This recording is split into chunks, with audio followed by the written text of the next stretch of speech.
Good day, ma'am. I'm Lyra Biadran from BSN 12I. So now I'm going to perform the parenteral administration. This is the intradermal, intramuscular, and the subcutaneous. This demonstration is a medication that enters the body by injection through the tissue and the circulatory system. So now let's proceed to the preparation of the materials.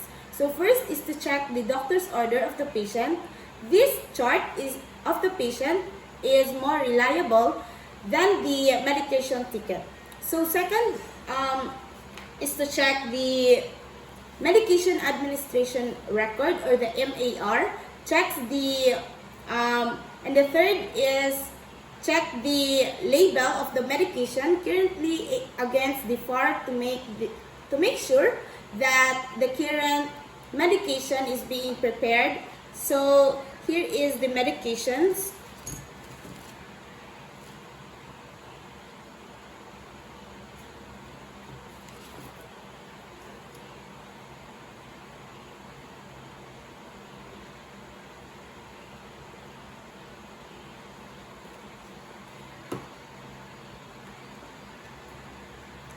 This is to ensure the correctness of the medicine. So next is to follow the 3 checks for administering the medications. So first is read the label on the medication when it is taken from the application card. So imagine that this is the medicine card. So next is before withdrawing the medication, and lastly is to after withdrawing the medication. And last for the preparation is organize the equipment. Organizations and planning in the economy of time and effort and minimize confusion. So I already organized the equipment. So here is the equipment. Then for the preparing medications from vials, first is to perform the hand hygiene or hand washing. This is to deter the spread of microorganisms. So next is prepares the medication vial for the drug withdrawal.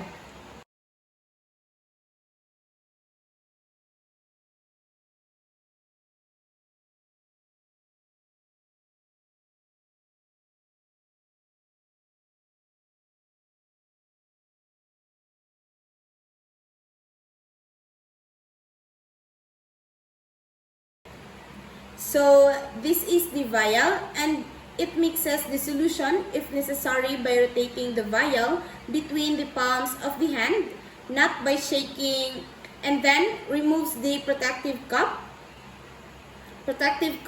and clean the rubber cup and of a previously opened vial with the antiseptic by rubbing it in a circular motion.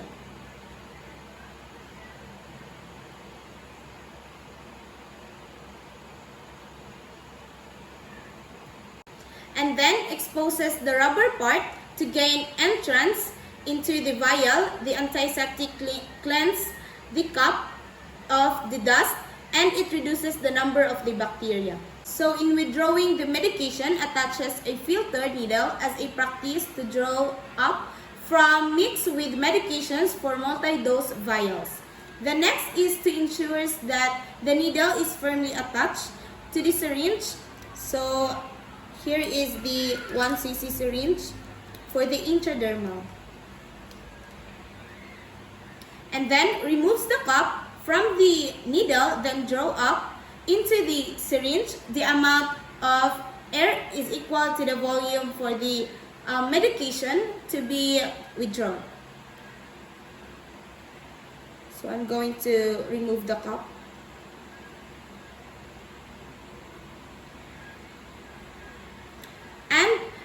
And the air will allow the medication to be withdrawn out easily because fluids move from the area of the greater pressure to be in the area of pressure. Bevel is keep up the medication to avoid the creating bubbles. And then carefully insert the needle into the upright vial through the center of the rubber top, maintaining the sterility of the needle, and then inject the air into the vial, keeping the bevel of the needle above the surface of the medication's withdrawals to prescribe a model medication using either the following methods. The holds the vial down and move the needle tip so that it is below the fluid level and withdraw the medication.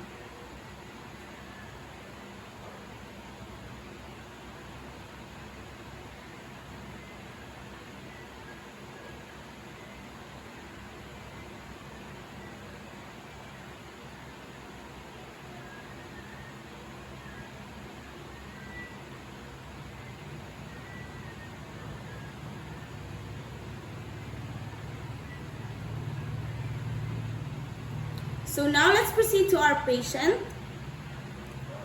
with the intradermal injection. So intradermal, it is the introduction of solution by means of syringe and needle into the superficial of the skin. This is to identify allergens to which client may be hypersensitive, or what we call the skin test. So good day, ma'am. I'm Clara Biadran, your student nurse for today. Ma'am, mag-check ko sa inyong wristband and please state your name, ma'am. Lisa Biadran, Age, ma'am. 47 years old, Birthday. August 21, 1974.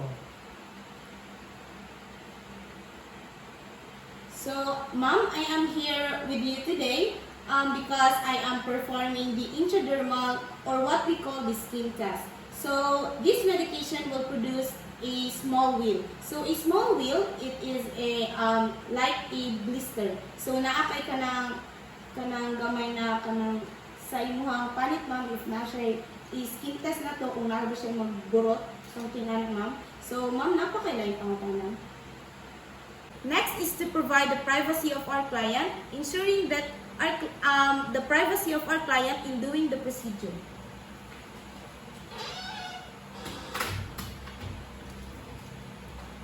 And then select the cleanse and the site, and select the site, the forearm, about a hand with above the wrist, 3 or 4 fingers below the antecubital space. So, dali ako magtusok. And then, avoid using sites that are tender, inflamed, or swollen, and those have lesions. So, wala man siya lesions. So, dili ako magtusok ta, dili ako part. And then, apply gloves as indicated. And then, cleanse the skin, the side, using a firm circular motion.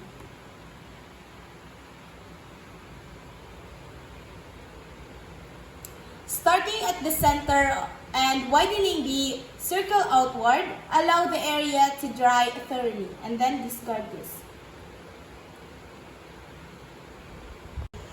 Next is inject the fluid with a non-dominant hand.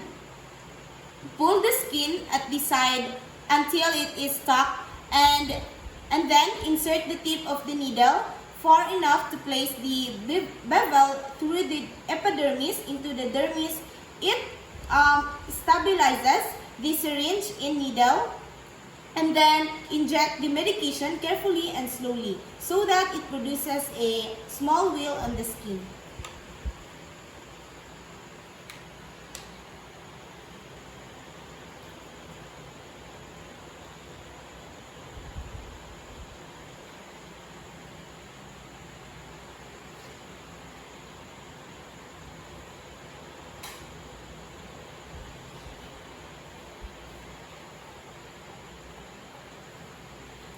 And then withdraws the needle quickly at the same angle and at which it was inserted. Activate the needle safe from the safety device.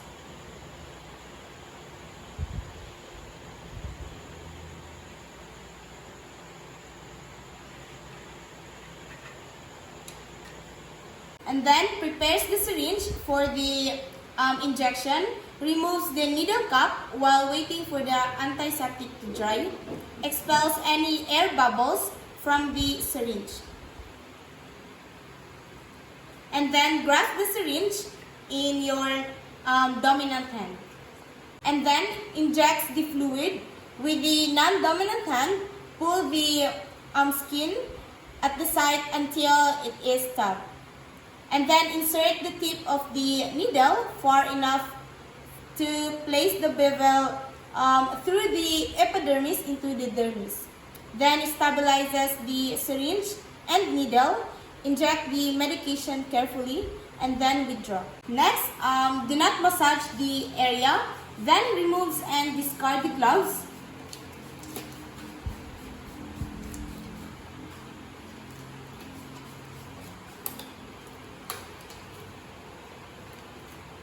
And then discard.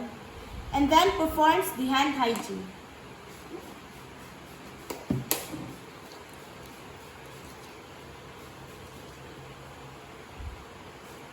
Next is circles the injection site with ink to observe the redness or induration per of the agency policy.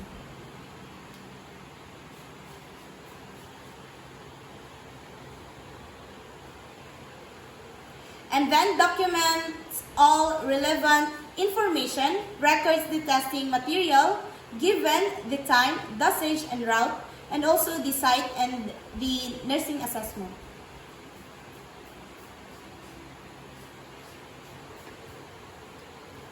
And then evaluates the condition of the site 30 minutes depending on the test, measures the skin, the area of the redness and induration in millimeters at the largest diameter and document findings. And then document if the client had a positive or negative skin test result. So since there are no positive results, so the client is no allergies in doing the procedure rather. Okay, ma'am. So you don't have any questions, ma'am, sa atong procedure ganyan, ma'am? No, ma'am. Okay. So thank you so much, ma'am, for participating in this procedure. Alright. So now let's proceed to the intramuscular injection.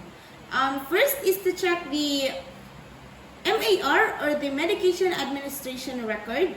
Next is to check the label on the medication currently against the FAR to make sure that the current medication is being prepared. So here are the medications. So for the intramuscular I'm going to use the ampule. This is to ensure the correctness of the medicine. So next is to perform the hand hygiene. This is to deter the spread of microorganisms.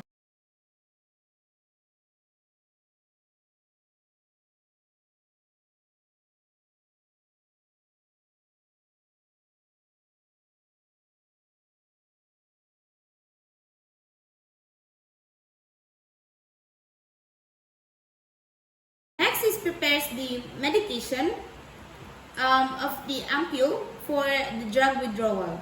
Then flicks the upper stem of the ampule several times with the fingernail. And then uses an ampule opener or place an sterile gauze or alcohol wipe between your thumb and also the ampule neck or around the ampule neck. And then break off the top by bending it toward you to ensure the ampule is broken away from yourself rather and away from others. Sterile gauze or the cotton balls protects the fingers from the broken glass and glass fragments.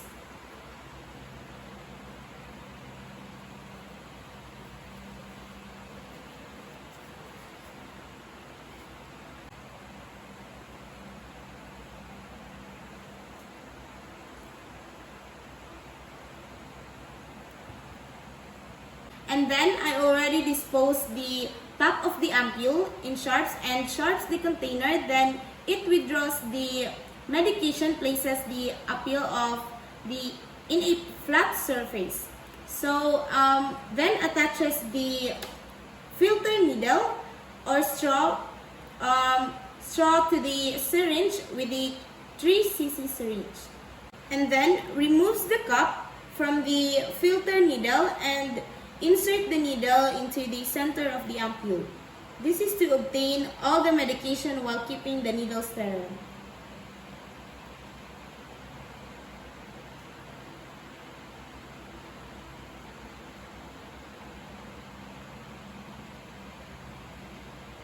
With a single dose ampule, holds the ampule slightly on each side if necessary to obtain more than the ordered amount of medication. Then disposes of the filter needle by placing in a sharp container.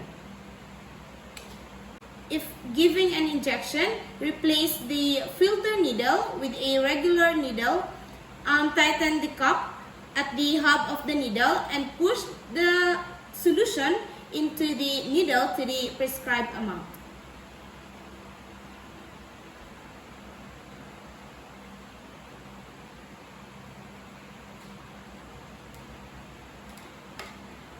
So after all the preparations and preparing medication from ampule, let's proceed to the intramuscular injection.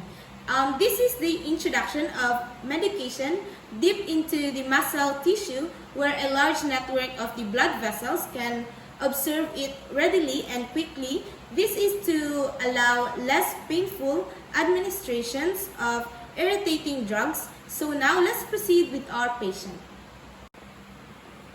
Good day, ma'am. I'm Lyra Biadran, your student nurse for today. So, ma'am, pwede ko makabalas ang pangalan? Tigo pangalan. Pisa di Adlan. Birthday, ma'am. August 21, 1974. Edad. 47 years old. Okay, ma'am. Next is perform hand hygiene or hand washing and observe other appropriate infection prevention procedures. Next is prepares the medication from the ampule or vial for drug withdrawal. Then provides the client privacy by closing the doors and windows. So the doors are already closed and also the windows. So this is to ensuring the privacy of our client while we are doing the procedure. Next is prepares so now I'm going to prepare my client, and then prior to performing the procedure, I'm going to introduce myself and verifies the client also. So I already introduced myself. So next is assist the client into a supine, lateral, prone, or sitting position depending on the chosen site. If the target is the gluteus medius, have the client the supine position, flex the knees. In the lateral position, flex the upper leg, and in the prone position, the toe is in. So since my client is in a sitting position, and then obtain assistance in holding an uncooperative client.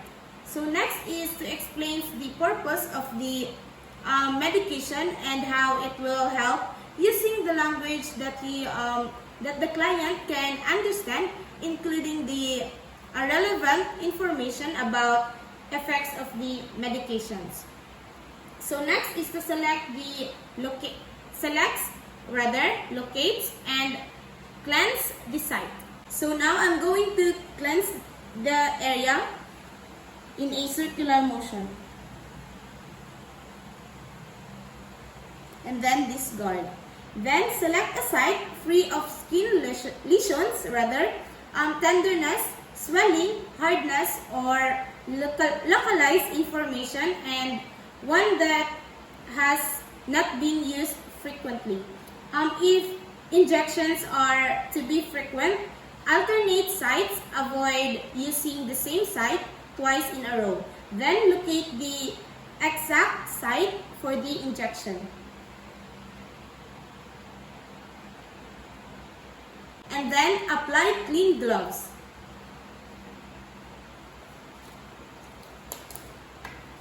And then after applying the gloves, clean the site with an antiseptic swab using a circular motion. Start with the cover and move outward about 5 centimeters or 2 inches. So I already cleansed the site with an antiseptic swab. So next is to transfers and holds the swab between the third and fourth finger with a non-dominant hand and in readiness for the needle withdrawal, or position the swab on the client's skin above the intended site.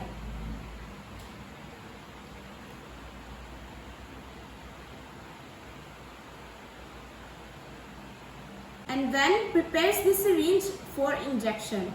Then remove the needle cover and discard without contaminating the needle.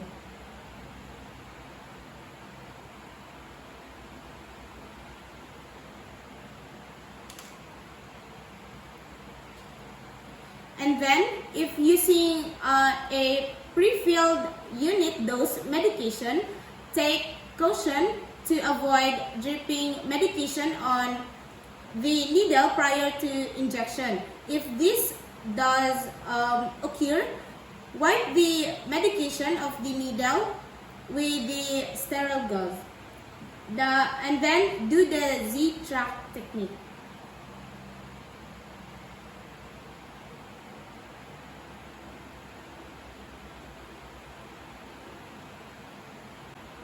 So I'm doing the Z-track technique. So uses the ulnar side of the non-dominant hand to pull the skin approximately 2.5, and then holding the syringe between the thumb and four fingers, or as if holding a pen, like this. And then holds the barrel of the syringe steady with your non-dominant hand and aspirate by pulling back on the plunger, and with your dominant hand, aspirate for 5 to 10 seconds. If blood does not appear, inject the medication steadily and applies gentle pressure at the site with the dry sponge or cotton balls.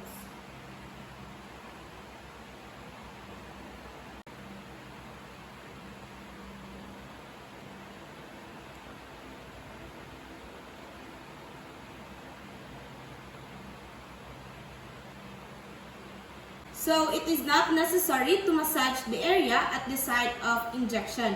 If bleeding occurs, apply pressure with a dry sterile gauze until it stops, and then activates the needle's safety device, or discard the uncapped needle and attach the syringe into the proper receptacle. And next is to remove and discard gloves and perform the hand hygiene.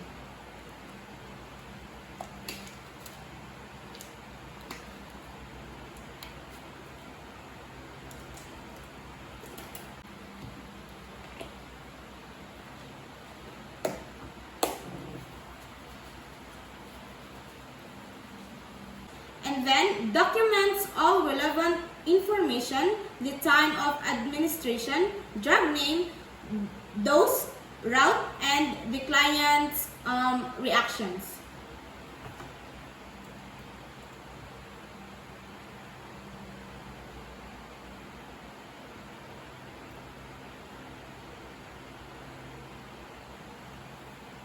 Next is assess the effectiveness at the time it is expected to act.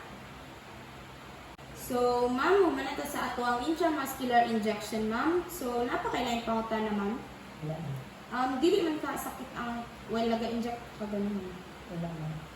Okay, ma'am. Thank you so much sa imong cooperation, ma'am. God bless. Welcome. And lastly, for the parenteral administration is the subcutaneous injection. So subcutaneous injection is the introduction of a small amount of solution by means of the syringe and the needle into the adipose tissue beneath the skin.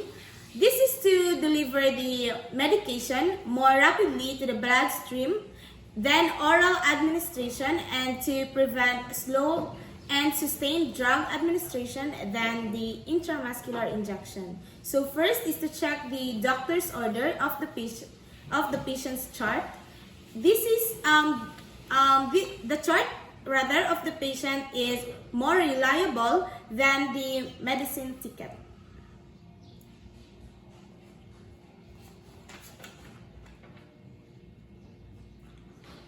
And second is to check the MAR or the medication administration record. Checks also the label of the medication against the far of to make sure that the current medication is being prepared. So here are the medications. Here are the medications that I'm going to use. This is to ensure the correctness of the medicine. So next is to follow the 3 checks for administering medications. First is to read the label on the medications when it is taken from the application card. So imagine that this is the medicine card rather. So next is before withdrawing the medication, and lastly is after withdrawing the medication. Then next is to organize the equipment. Next is to perform hand hygiene.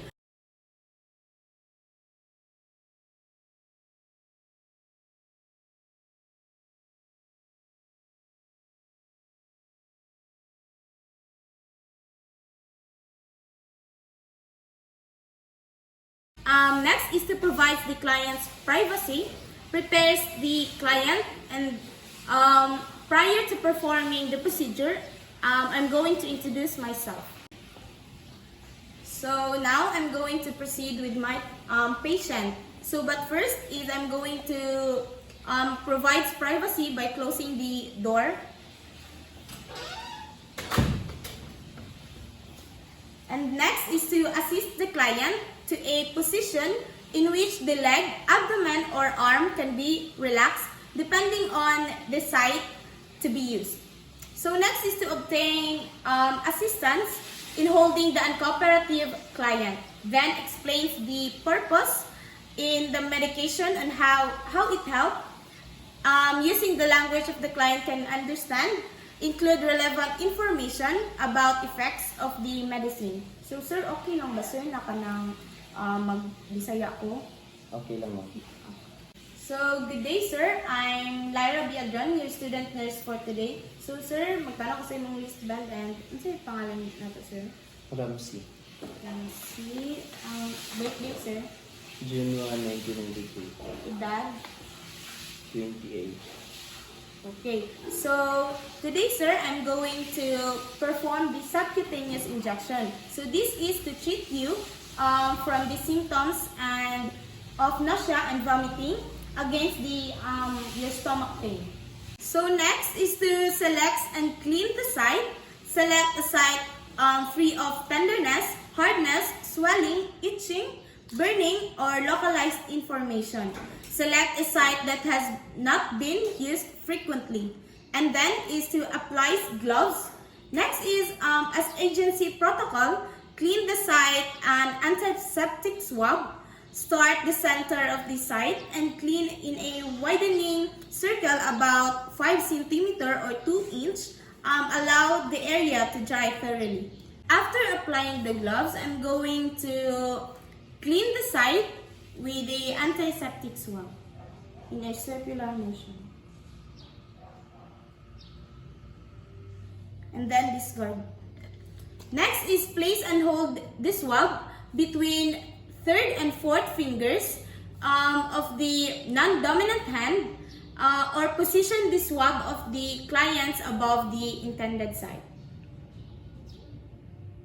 So next is to prepare the syringe for injection.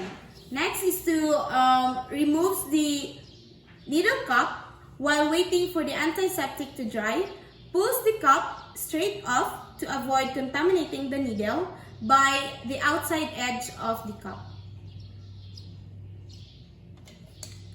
And next is to inject the medication. Grasp the syringe in your dominant hand and by holding it between your thumb and fingers with palm facing to the side or upward for a 45-degree angle insertion or with the palm downward for a 90-degree angle insertion, prepare to inject. Using the non-dominant hand, pinch or spread the skin at the site and insert the needle using the dominant hand and a firm, steady push.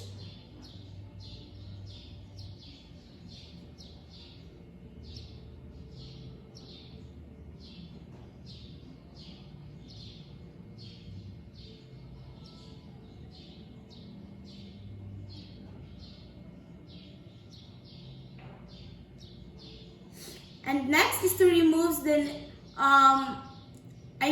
pull the cup straight off to avoid contaminating the needle by outside of the edge of the cup.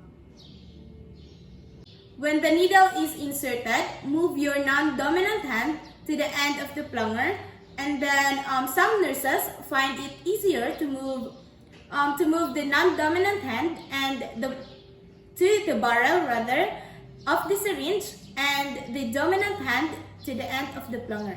And next is to inject the medication by holding the syringe steady and depressing the plunger with a slow, even pressure. So I already inject the medication. Next is to remove the needle. Removes the needle smoothly, pulling along the line of insertion while depressing the skin with your non-dominant hand. Next, if bleeding occurs, apply pressure to the site with dry sterile gauze until it stops. So there's no bleeding that occurred. And next is to assist the patient into a comfortable position and flip down to the medication ticket if not using the MAR. Then do the aftercare, removes gloves, dispose used items in appropriate waste receptacle, return other equipment to its proper place, especially the MAR machine.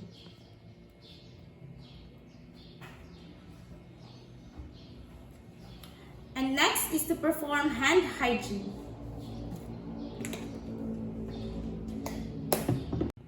Next is assess the effectiveness of the medication at the time it is expected to act. Next is to document all relevant information. So, sir, kanang napakailain na pangutan, sir? Wala na. Okay lang ba ang pag-inject, sir, sa subcutaneous injection? Okay lang, ma'am. Okay, sir. Thank you kayo sa pag-cooperate, sir. God bless. Thank you for